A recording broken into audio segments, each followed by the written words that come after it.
This is CNN Radio. It's Saturday at 1 o'clock. I'm Steve Reinhardt. I'm your host.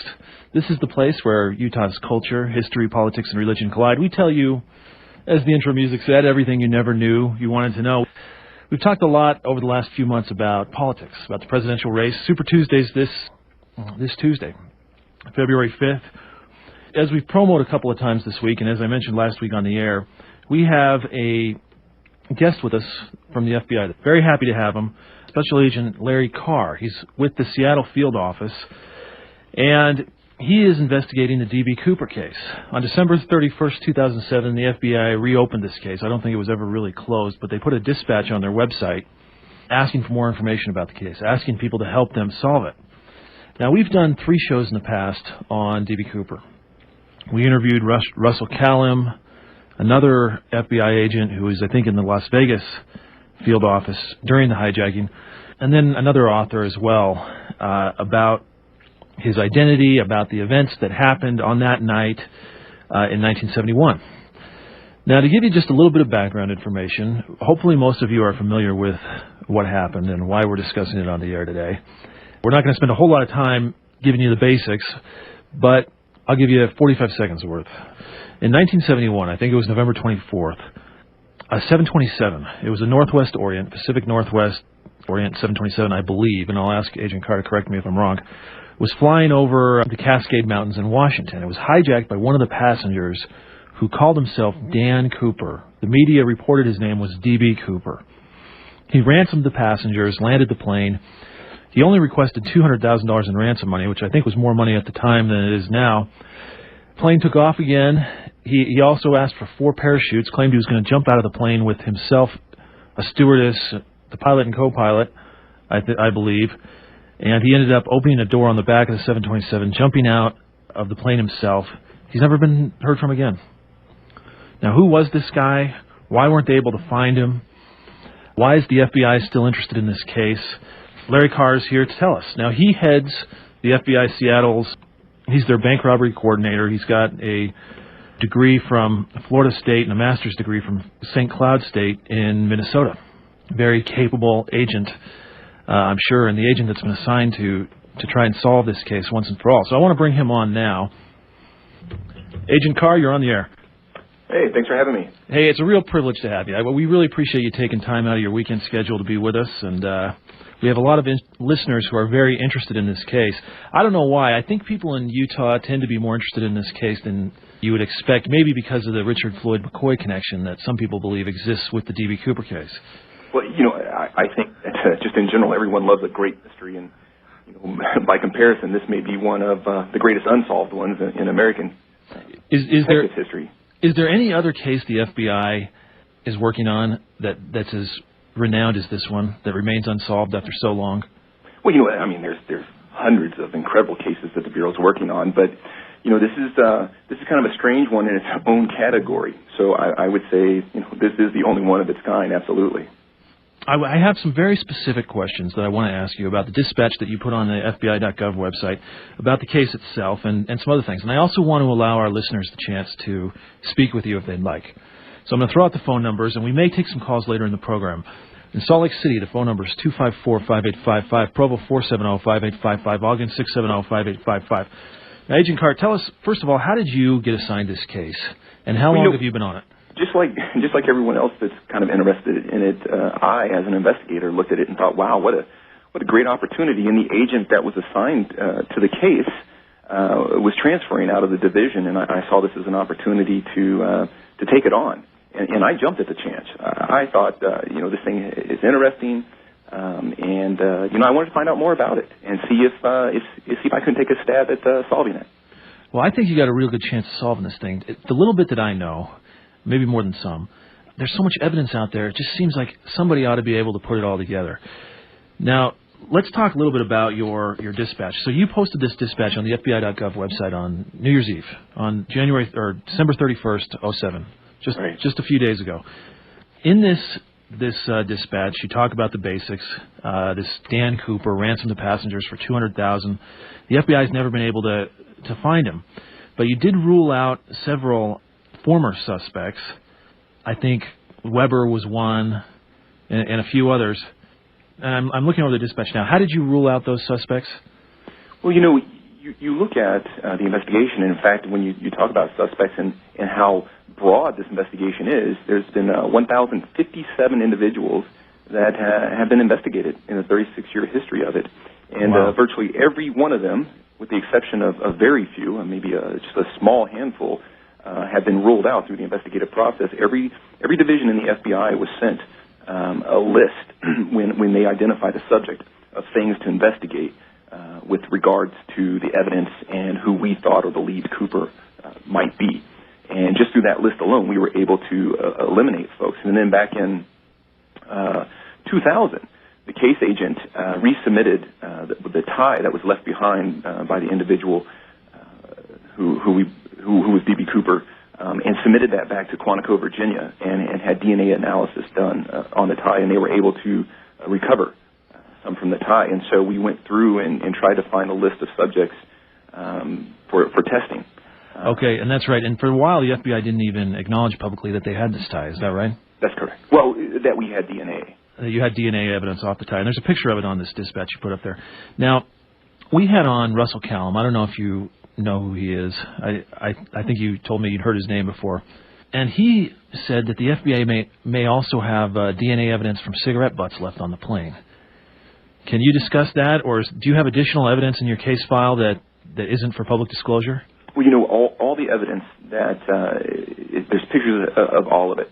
And so what is there has been released to the public, and only that information will be released. But you do have other information that is not being released. Well, certainly with any investigation, you have to hold something back. If you put everything out there and then you have 10 people that come forward and have all the information in the case, it's hard to make any validations of any statements that come forward. Getting into the case itself, this happened on November 24th, 1971, so 37 years ago. To start off with, what do listeners need to know about the case? Maybe listeners who are interested in helping solve it. Well, and that's the whole reason for all of this. It's kind of a misnomer to say, hey, the FBI is going back and reinvestigating this case and putting all this resource into it. It's always had a case agent. It's always been open. The difference is that now, when I took on the case, I looked at it and said to myself, my core is bank robbery. That's what I investigate. And one of the foundations of a bank robbery investigation is to get as much information out to the public as possible, and then have them bring it back to you, have them bring the suspect to you. And so I thought, well, when you break this down to the baseline, it's nothing more than a bank robbery. It just happened to be on an airplane. He goes in, he makes a demand for cash, he gets his cash, and he leaves. Mm-hmm. So I said, we're going to treat this like a bank robbery. There's no reason for us to hold back information. And so the first step was getting a clear picture out to the public of who D.B. Cooper was, or who we believe he is based on the information. And I think for a very long time, the public has been left with this image of D.B. Cooper that's special forces, survival training, skilled parachutist. But when you look at the events of the evening, the words he chose when he spoke, the actions he took, we came up with a much different picture, that he wasn't an expert. He was one of those individuals that had just enough knowledge to be dangerous, and unfortunately probably a danger to himself in this case. So that was the first step. Okay, all right, and that's certainly a conclusion I haven't heard before. It's interesting to hear that, and it was interesting to read that on the website as well. So that was the first conclusion that you made, that he wasn't an expert parachuter, and it sounds like you think he probably died in the skyjacking, after he parachuted out of the 727. You know what? I think that is the most likely scenario. When you look at the evidence in general, from beginning to end, and the finding of the money and how the condition of the money was found, where it was found, how it was found, and you try to put it all together, and then you lump that in with, this was a huge investigation by the FBI, and for us not to come up with something that leads us to believe that he probably died. Bringing all those conclusions together. Now, who knows? Could be wrong, and he may be out there listening to this show right now, laughing, and hopefully he'll decide to give me a call and have a conversation with me. But when you look at everything, the totality of it, I think you come to the conclusion that he probably did pass away, either from the jump itself or trying to get out with the money under the conditions, probably injured and lost his life that night. Now, let me remind our listeners just of a couple of things. So, he left a clip-on tie that we've just been discussing on the plane. And in 1980, a young boy found $5,800 and $20 bills from the hijacking on the banks of the Columbia River. And there's pictures of the bills here. They look like they're not in very good shape. But those are the only bills of the ransom money that was paid that have ever turned up. These bills that were on the banks of the Columbia River. So this is another piece of evidence or circumstance in the case that leads you to conclude that he probably died because the money was never spent. Is that right? That's right. Or that we know of. That you know of. Is it likely you would have found the bills had they been spent? You know, it would have. The chances would have been greater if he had spent the bills right away somewhere in the Pacific Northwest, just because, that the focus of the investigation was here. Everyone was hyper alert. But the reality of the situation is he could have spent those $20 bills anywhere. There's no mechanism in place to scan those numbers. So, odds are, unless, back in the 70s at some point in time, and a teller just happened to have a list of the serial numbers, which they were provided, and then happened to do a spot check and found one, that's the only way we would have known. Now, let me play the devil's advocate here for just a second. Well, first of all, can you tell me that no other bills have ever turned up, right? Right. So he instructed the pilots to fly at about 20,000 feet, and he jumped out the back of the plane. Is that right? Am I right on that? 10,000 feet. Oh, 10,000 feet. Okay. He jumped out the back of the plane. The stewardess, if I'm not mistaken, says that he took the duffel bag with the ransom money and tied a cord or a rope around it, and then tied the other end of that cord or rope to his waist and jumped out the plane. And so some people speculate or think that he had this military special forces training in part because he attached the money to his person that way, which I guess is a pretty standard way they teach in the Army of parachuting with equipment. You have it dangle beneath you 5 or 10 feet. So you don't think that suggests, though, that he had military training? I think when you look at the totality of the situation that night, and certainly, we can get into that, but I don't think that one piece, and we're not exactly sure how, from the statements, how he tied that around his waist. Look, Larry, we have to take a 2-minute commercial break. Oh, okay. Stay with us. Listeners, we'll be right back talking to Special Agent Larry Carr about the D.B. Cooper case. TKK. My boys are bored. They got me out there at quarterback, so I got a pain reliever for my sore joints. They even had me join their own little band. So I had to get a headache medicine, too. Different pains, different pain relievers. But not anymore. Today, I'm all Advil. Advil is my every pain reliever. Works wherever I hurt. And nothing's proven stronger on tough pain than Advil. So whatever hurts, I'm all Advil. Are you all Advil? Use as directed compared to OTC pain relievers. Investors, today's economic and political instability means it's more important than ever for you to create financial protection and upside potential. How can you do it? With an investment in gold. I'm Mark Albarian, president of Goldline, the nation's trusted source for gold and silver since 1960. Our clients have seen gold and silver more than double in the last 3 years, and many experts are predicting even greater increases. We make it easy for you to add gold and silver to your portfolio for as little as $1,000. I'm talking about real gold and silver, shipped to you with no sales tax or delivery fees. Find out how gold can protect you from inflation, a falling dollar, and world unrest. Call Goldline right now and I'll send you a free investor's kit and CD. Call 1-800-TAP-GOLD. 1-800-TAP-GOLD. Call Goldline right now for your free investor kit and CD. 1-800-TAP-GOLD. 1-800-TAP-GOLD. Welcome back. I'm Steve Reinhardt. I'm your host, here with Utah's oldest continually broadcasting radio station, the Voice of Utah, AM 630 K-Talk. We're talking about the D.B. Cooper hijacking case in 1971, famous unsolved case in American history. And we've got Special Agent Larry Carr from the FBI. He works in Seattle in their field office there, on the line with us. Grateful to have him. We'll go to callers in a minute. We may kind of spread the callers out a little bit.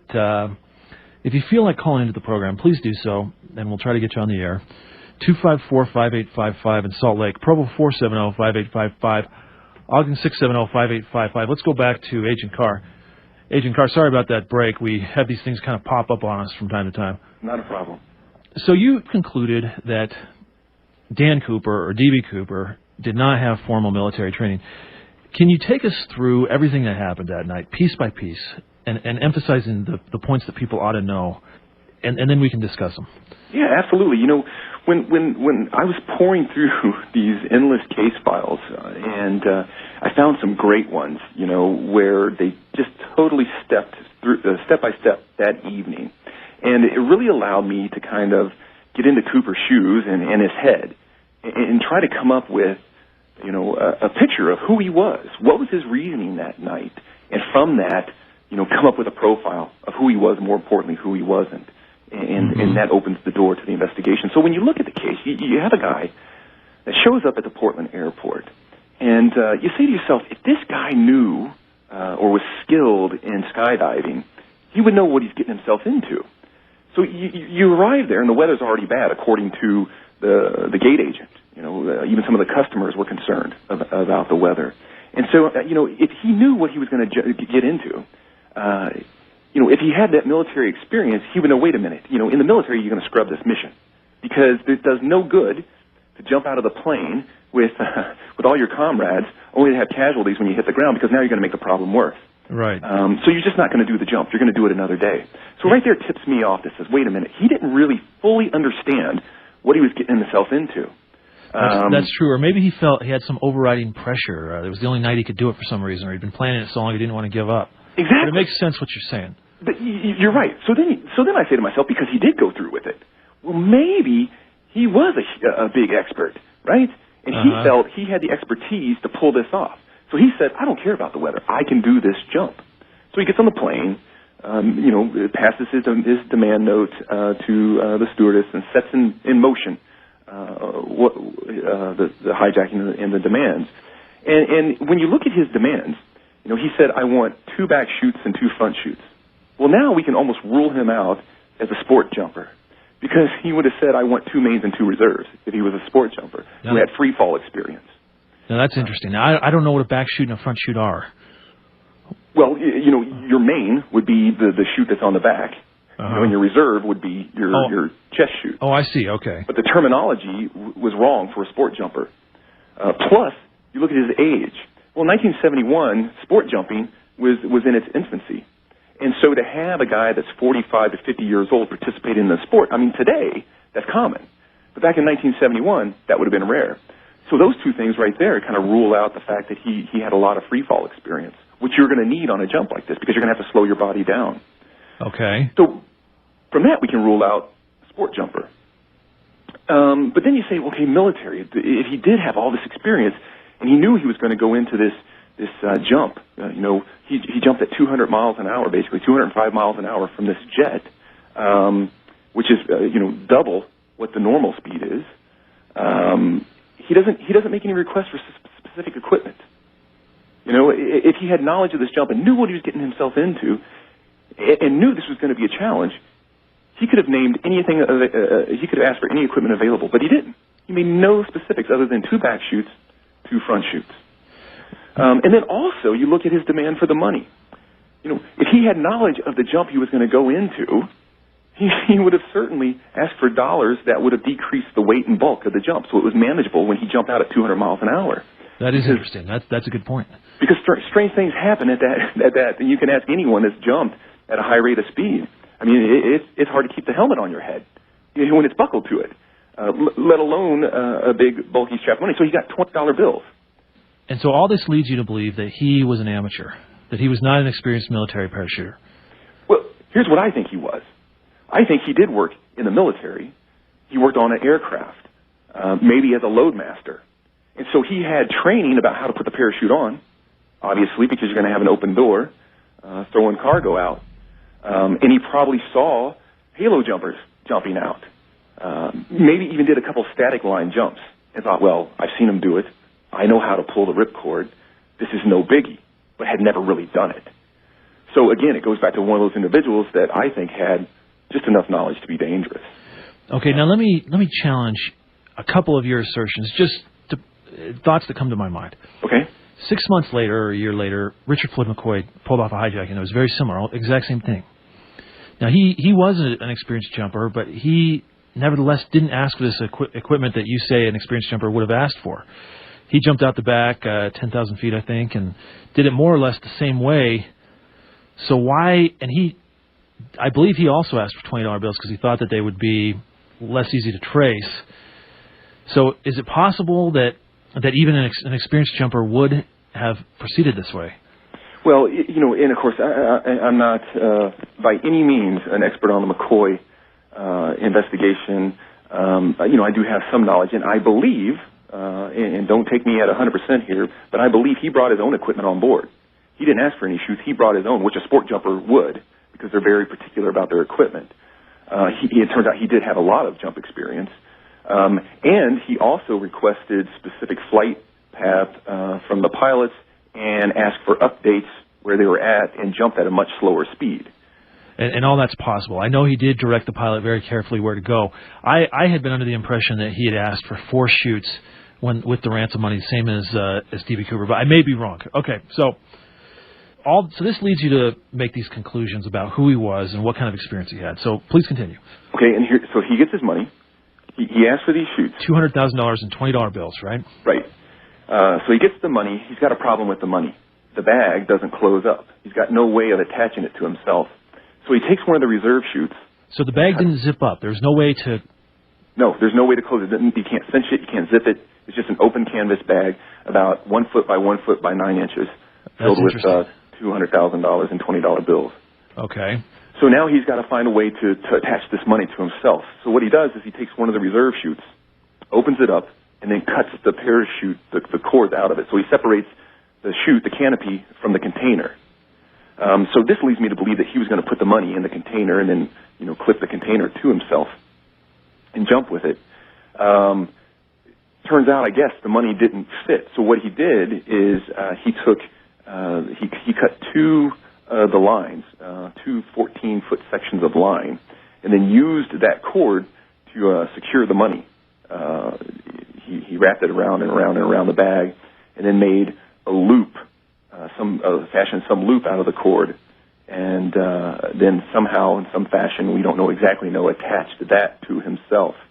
Now, here's the other part that says that I rule out, paratrooper special forces. When he jumped, the reserve chute he jumped with, so he put one back chute on. The remaining reserve was a dummy reserve, sewn shut. It wouldn't have worked even if he tried to.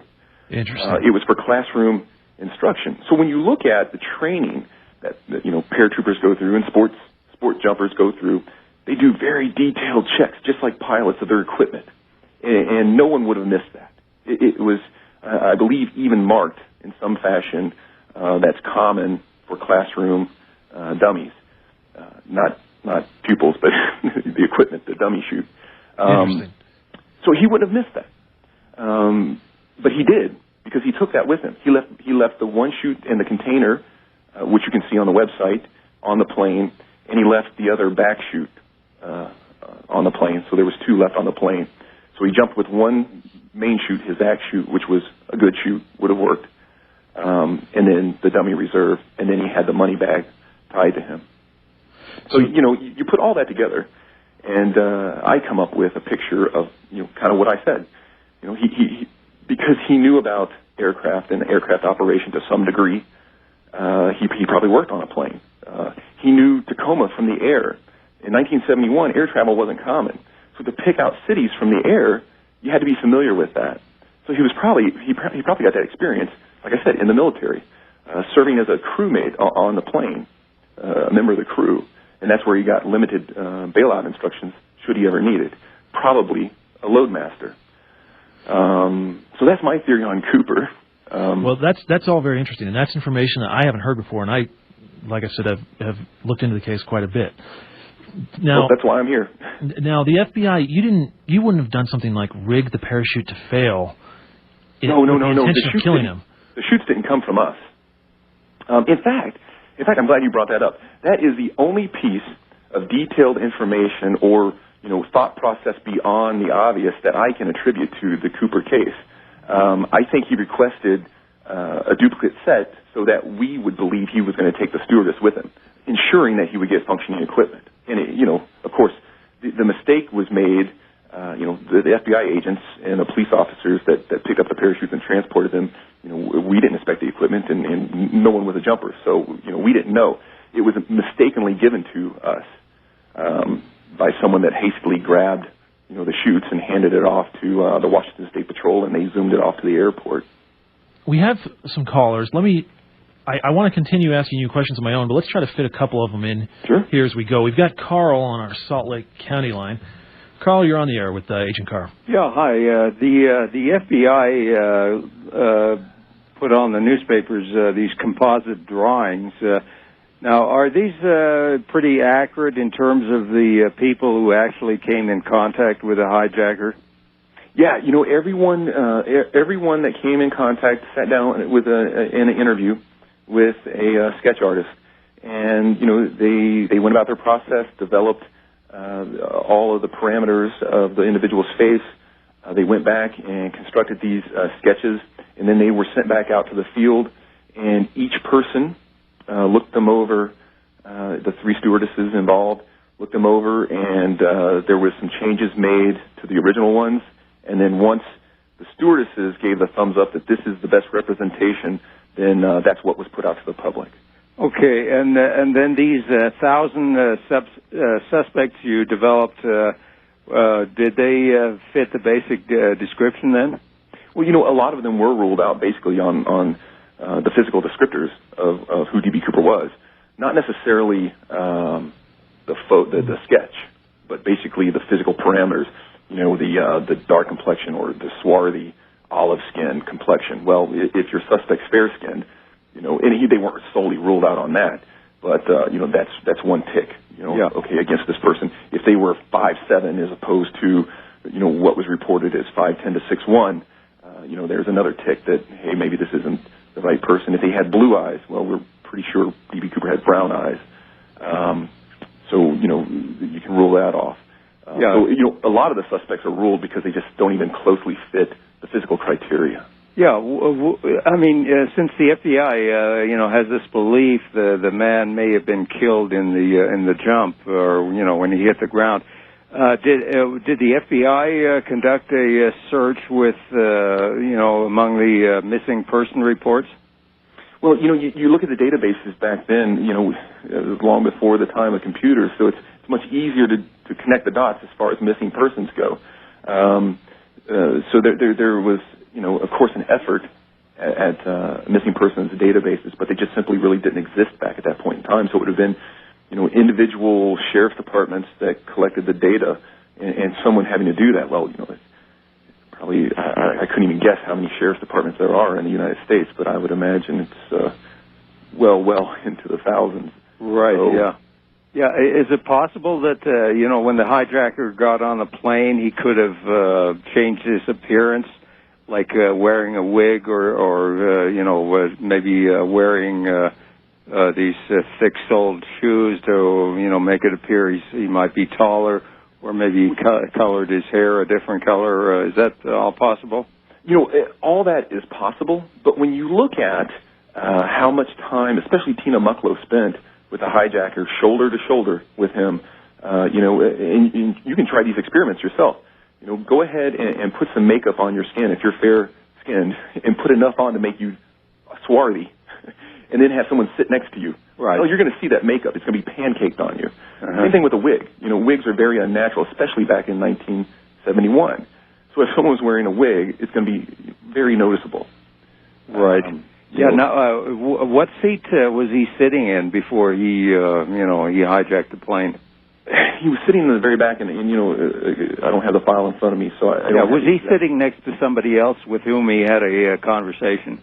No, he was sitting all by himself in a row of three, and ultimately, Flo Schaffner sat by him originally, and then Tina Mucklow spent the rest of the flight. What type of firearm did he have? No firearm. He had a grenade. No grenade. He had opened up his briefcase, and there was either dynamite or road flares in there. Yeah, well, interesting case. I wish you good luck, Agent Carr. Carl, thanks for the call. Okay. We appreciate it. Yeah, thank you. Bye. Larry, we've got another 2-minute commercial break coming up here in just a second. Okay. I want to throw the phone numbers out one more time for listeners. 254-5855 in Salt Lake, Provo 470-5855, and August 670-5855. We'll take more calls next segment. I want to ask you also the next segment maybe a little bit about McCoy, Agent Carr. You say that you have a DNA profile of Cooper now. Is there a reason that Coy has never been tested or his DNA matched against that profile? Well, we would have to probably exhume him to do that, and the DNA just isn't powerful enough, unfortunately, to do that. It's only useful to exclude individuals because the possible donor group is way too large. Oh, is that right? Right. Could you test his children? No, there's no familial testing available. It's too weak. I see. Because the DNA is so old. It's 35 years old, I assume, is the reason. I don't know if the age, I'm not going to say I'm a scientist. They tried to explain all this to me, and I went, huh? What? So they told me 3 or 4 times. But apparently it's the sample, the size of the sample is so small that it's just not that powerful. We can't go test. You mentioned this duffel bag. You say that it couldn't be closed. Right. It couldn't be zipped. And, I think, this money was found 9 years later on the banks of the Columbia River. Is it possible that, the bag opened while he was parachuting? Well, and this is the great thing about the money. And in fact, when we do the analysis of it, it's our most powerful part of the story or the piece of evidence that tells the story. The area where that bag was, or the money was found, was dredged in 1974.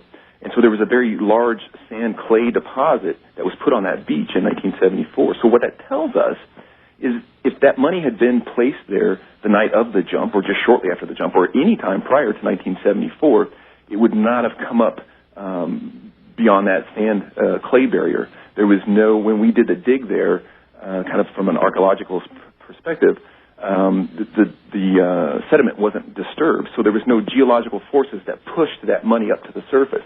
So that money had to have arrived at that location after 1974. There's no way it could have gotten there because if it had, before 1974, it'd still be buried there under the clay. The other interesting thing about the money is when you look at how it was discovered, it was still discovered in bundle formation with rubber bands around it. Now, the rubber bands were brittle to the touch, but that lets us know that that money got there. When it got there, it was still bundled. And in talking to experts of the day, back then, the money, they said the money could not have been there for more than a year. Interesting. So, we can pull a lot of information about what happened and what didn't happen based on the finding of that money. Yeah, primarily, that money had been protected for, the 8-9 years that it had been, for at least 8 years or a year before, it had been protected. And you think the only way it had been protected, it had to stay in that bag. So it was in the bag. Right. When you look at the totality of the finding of the money, the belief is that money had to have stayed in the bag or it would have disintegrated long before it ever hit the beach. Does that lead you to conclude that D.B. Cooper's body, or at least the bag, is in the bank somewhere upstream from there? Well, when you look at it, and this is where the analysis gets very interesting, you look at the tributaries that flow into the Columbia, and you look at our original search area. There is no way, or I haven't found a way yet, and I'm seeking the help of any hydrologists out there that would like to contact me, but I have not found a tributary that could have deposited the money into the Columbia, and then, of course, it float with the current to its discovery location. So what that tells me is we searched the wrong area. It had to be further south and further east. Interesting. So we can draw that conclusion from the money, which is, I find it to be very exciting because that leads to a whole new area to search. And the other conclusion is, that as soon as he jumped out of the plane, the money simply blew off of him. And a lot of individuals that I've talked to or interviewed that have jumped at those speeds said that's the most likely, the likely conclusion. That at 200 miles an hour, the money just blew away. They said, you hit the airstream, and if everything's not just absolutely locked down and clipped on, it's gone. Okay, but you say it had to be in the bag, so the bag itself must have landed somewhere. Could an animal have dragged, perhaps, the dead body across a tributary or across the Columbia itself, and it got out that way? Or right. Absolutely. I think that a carcass in the Pacific Northwest is not going to last for very long at all. In fact, I was watching a Discovery Show channel, and I think it was 8 days on a deer carcass. The whole thing was gone. Is that right? Bones and all. So, I'm sure that the human being wouldn't have been much different. So 9 years later, the body's not even going to be nothing but bones. Right. I think the only hope is that you're going to find bones. And that would be my great hope, is that this renewed, or if we can find a new location, that we do a search and we find a femur bone somewhere. And from there, who knows? Great DNA analysis not only can determine race, but just a whole host of factors that really would narrow down who this person could be. And then you can go back and do some really good work on databases for missing persons. Let's go to our Ogden line. We've got a caller with a question for you. Caller, you're on the air. Yes, Agent Carr. Appreciate the topic, interesting discussion. I don't know if you touched on this already, but I just kind of wanted to touch on your thoughts on whether D.D. Cooper and McCoy were the same person. If not, why? And just a little bit of discussion there. I'm curious. Sure. When I look at it, of course, and this is information, and you take it and speculate and do with it what you wish. But when I look at it, I say, number one, for it to be McCoy, he had to work with someone on the ground, or at least had hidden a vehicle somewhere. Because if you look at you believe the investigation, he was in Provo having Thanksgiving dinner and then was off to Vegas. So that means he would have had to bail out over the wilderness of southern Washington and drive back, or drive to another airport and fly to Salt Lake City to be home for dinner. And when we look at Cooper, we can tell Cooper had no idea where he was when he jumped. So there was no coordination with the pilots. There was no flight path determined. There's more than one flight path, low altitude flight path out of SeaTac than Victor 23. So, if Cooper was working with someone on the ground, and if he was McCoy, he certainly had to have had done that, then there would have been specific information given to the pilots so that they could do the link up. So right there, I say, hey, there's a huge gap here that it couldn't have been McCoy. And then McCoy doesn't fit the physical characteristics of Cooper. None of them, except that he's male. So you put all that together, and I say to myself, I don't think it's McCoy. I don't know how it could be. Hey, we appreciate the call, caller. Thank you very much. Thank you.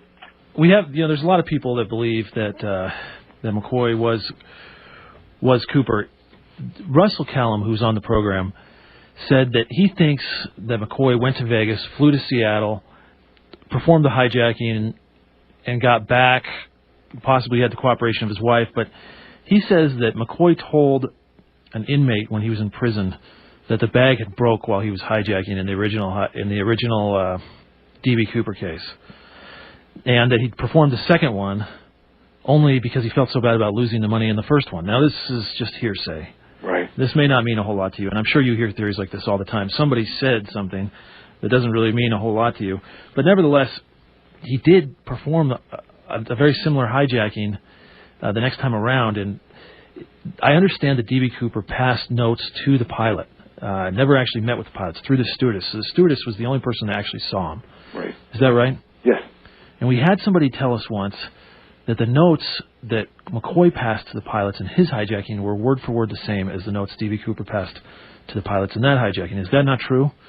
Again, and I would have to look, but when I did review the file, they weren't the same. They weren't the same. Okay. They weren't the same at all. And of course, McCoy brought, I believe, a handgun on the plane. I know he did a grenade. He had a grenade. At least that's what I was told. I believe he had both. He had a grenade and a handgun. Okay. And he gave, McCoy did it the right way. Very specific instructions, very specific flight paths, updating information, communication with the cockpit because he had a specific location he had to bail out of. Cooper didn't. Fly to Mexico. In fact, he even told the pilots, because there was a delay because the pilots were trying to find the right flight path. He said, I don't care. Just go to Mexico. File the flight plan in the air. So that leads me to believe. And, of course, oh really? When you look at the other evidence, here's what I think Cooper wanted to do. he wanted the plane to take off with the air stairs down. So he wanted to bail out just a few minutes after wheels up. And when it was explained to him that they couldn't take off with the air stairs locked down because the plane can get up to speed, but it can't rotate up to take off in the air with the air stairs down. So it's an impossibility. So when he found that out, he said, fine, we'll just have the stewardess do it right after takeoff. And then ultimately he decided he was going to do it himself. But it was less than 5 minutes after wheels up, he started trying to get the air stairs down. Interesting. And he had problems. They wouldn't drop. And so he tried for another 15, 20 minutes to get the air stairs down, each minute passing many, many miles away from where I believe he wanted to jump. Well, it wasn't just a few minutes after the stairs dropped that he ultimately ended up jumping. So, I think his original plan was get the money and bail out somewhere right around Seattle. And you say that the original search area that the FBI considered you think was wrong. Is the new search area close to cities or towns? Well, it would be in the developed areas now. Back then, it wouldn't have been developed. But it would just be, on the borders of the Washougal watershed. And I say that all based on the finding of the money. Because, again, back to the McCoy thing, and I meant to comment on this when you said that, McCoy's statement that the bag ripped open when he jumped, based on the finding of the money, would have been wrong, because if that was the case, the money had to float down somewhere, and then someone had to preserve that money for many, many years, and then put it on the beach. And, you look at it, and that's just not a realistic possibility. That's interesting. It makes sense. I find myself agreeing with what you're saying. Were there mistakes made during the investigation after the hijacking? That's a great question, and I think to answer that fairly, mistakes are made in every investigation because you don't have hindsight. When you find the ultimate answer and you go backwards, then you say that's a mistake. Now, right now, I look at it and say, I don't know. I can't find a mistake. As far as I know, every person that turned up as a subject and that was investigated fully. All the evidence was processed, and the full effort of the Bureau was put into it. So I just can't find the error. Well, Russell Kellum said that the stewardess testified that Cooper was reading a magazine of some kind or fidgeting with magazines during the hijacking at some point. I think before the plane actually landed, but that those magazines were never tested for fingerprints. And so he thought that there was this horrible mistake made that the magazines had never been tested. Do you have fingerprint evidence of any kind? We do. All the cups that he touched were processed. The seats were taken out of the airplane and sent back to Quantico. As far as reading magazines, the stewardess, I read both her statements and Flo Schaffner's statements, and no one in her statements stated that he was reading magazines. So I don't know where he got that information from. And we've interviewed several different people, so I'm trying to remember if it was him or if it was someone else that said that. Somebody did bring that up. Apparently, it's not right. But you do have fingerprint evidence. So you have fingerprints that you know are his, or you have huge samples of fingerprints, one of which you think is his? Well, who knows if it's him, but we have fingerprints that were lifted from areas that he was moving about in. The drink cups. Mm-hmm. We took those and dusted them for fingerprints. But they were discarded by the time we pulled them out. We pulled them out of a trash bin that's on the plane. So during the course of the flight, the stewardess took the drink cup from Cooper and threw it away like she normally would, not thinking I need to preserve this as evidence. So I'm sure her fingerprints are all over it. Who knows what else. But the attempt was made to recover the prints, and we did recover prints, from the cups, from the seat areas.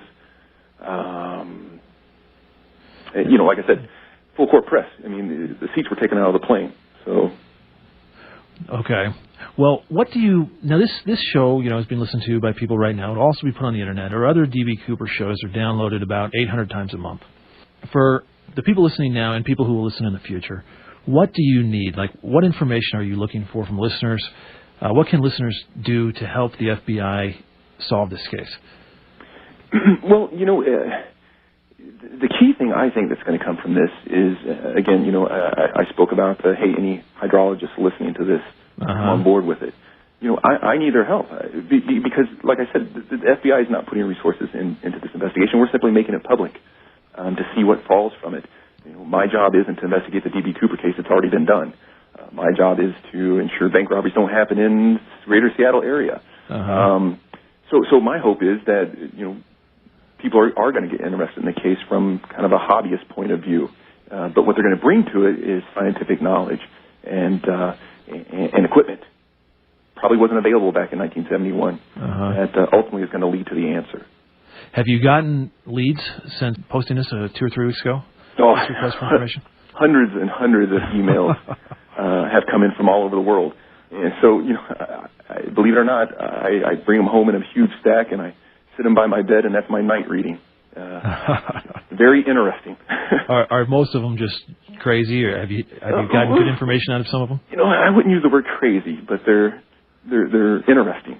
But the great thing is there are people willing that have specific scientific backgrounds and work for companies that are willing to use their equipment to get into the investigation. So that's exactly what we need. Well, if it's okay with you, I'll post your email address and contact information on our website for people that want to get a hold of you. Sure. And then I'll post this interview there as well. How can people get a hold of you if they have information? Well, do you have an email address, or you can just look at go to Google and type in Seattle FBI, and all of our contact information is there. So just send it to the Seattle FBI office as general contact email or phone number. Or if you prefer our headquarters site at FBI.gov, there's links there to send in any tips that you may have about the D.B. Cooper case. Well, we've only got about 40 seconds left in the program. Are there any final comments or anything you feel like we ought to know before we wrap this up? Just thanks for having me on the show, and I hope that putting these facts out there, is going to help and get people interested and involved in it. There's a whole 2 generations now that probably haven't even heard of D.B. Cooper, and they, who knows, they may hold a key to it. Well, it sounds like you're doing a great job investigating, and it's honestly a privilege for us to have you come on. I know you're a busy guy and reading all kinds of things, dealing with all kinds of situations up there. We really appreciate it. We really appreciate you being on. We'll encourage our listeners to get a hold of you if they have information. Oh, thank you. In all my discussions about the case, much of what you've said here on the air has been things I haven't heard before. So I think it's interesting for people to hear it. Well, good. Take care of yourself. Have a good weekend, Agent Carr. Thank you again for being on the program with us. All right, thank you.